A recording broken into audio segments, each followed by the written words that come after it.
And so I want to begin by just zooming up to about 60,000 feet and talk broadly a little bit about the world. And put very simply, by 2050, we will have 10 billion mouths to feed on planet Earth. And the only way that we will meet the demands of that population will be through productivity and yield gains in agriculture. And the broadest gains will come from American agriculture. And Florida agriculture can play an enormous role in that. But this hemisphere, the productivity of North America and South America combined, will be where the bulk of the growth in global agriculture will come that will feed the entire planet. And if we fail at that mission, then mankind is going to take a break from the last 150 years of fighting over ideologies and go back to what mankind has fought over for the last 10,000 years, which are the very basic necessities of life: food, clean water, and land. And that's why this is really a very important thing. Florida is very well positioned to play a major role in that. Here in Hillsborough County, an old economic impact statement, it's probably now over a decade old, had Hillsborough County's agricultural economic impact being the equivalent of hosting a Super Bowl per month. Palm Beach County is among the top 10 agricultural producing counties in the country. It's on a list with other places y'all might have heard of, like Napa and Sonoma and other cool counties like that that are household names. Even Miami-Dade County has a multi-billion-dollar agricultural industry producing high-value crops, both in ornamentals and in food, that are bound for both domestic and global markets.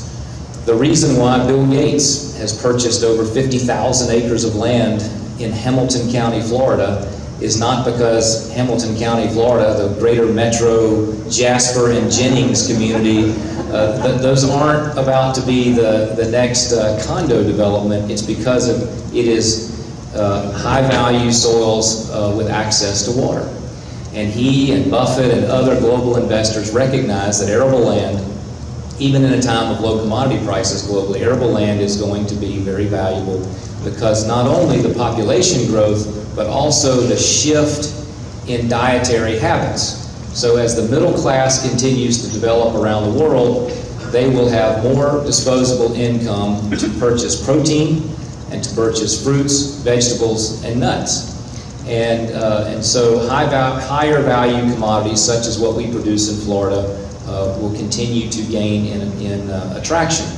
So in the biggest possible picture, we look out over the horizon, and by 2050, we've got 10 billion mouths to feed. And so on top of that, you have this game changer of the expansion of the Panama Canal and how that will transform global logistics and open up the eastern seaboard to oceanic traffic that historically had stopped on the United States West Coast. Puts Florida in a very positive strategic position to benefit from that.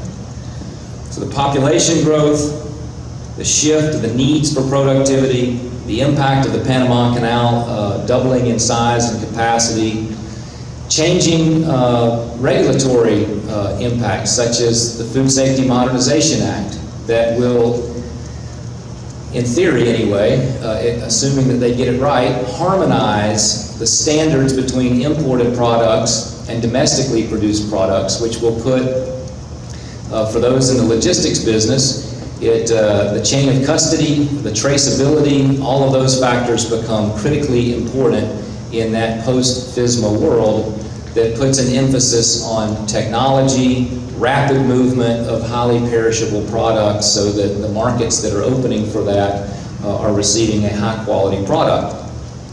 And so this combination of factors is really all coming together in a very short period of time. And I believe that it gives Florida the opportunity to shed the defensive crouch and really play offense in terms of maximizing these opportunities. The things that we grow in Florida aren't just perishable, they tend to be highly perishable.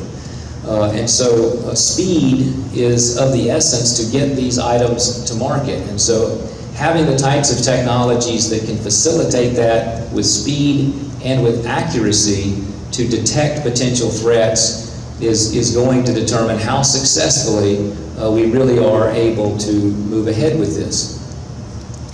As Floridians, we have made enormous investments in our seaports around the state, including here in Port Tampa Bay, to benefit from that.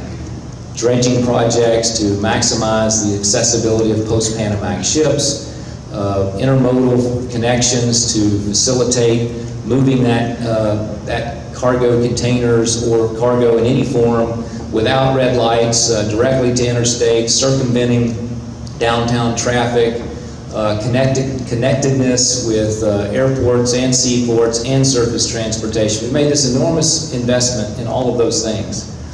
The long-term key, I believe, for the Sunshine State, for us to develop a workforce that continues to attract young people, keep our brightest and best young people here for careers, is going to be that we have to diversify our economy, in many cases with value-added jobs associated with agriculture, value-added jobs in fabrication and welding and manufacturing as spin-offs of the traditional mining industry, and logistics and distribution jobs, particularly in North Florida, where you have extensive rail connections with the highway, with the gateway to this great big peninsula that is a 20 million citizen market.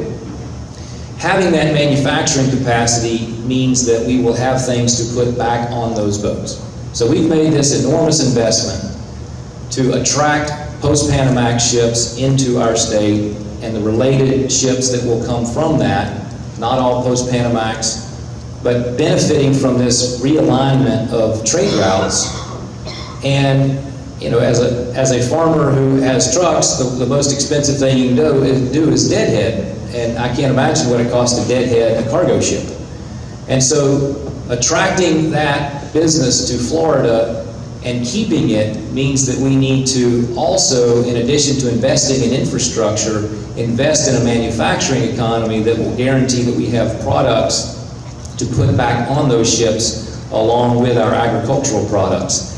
If we fail at that, then we run the risk of losing market share to other eastern ports in the United States as you move up the line.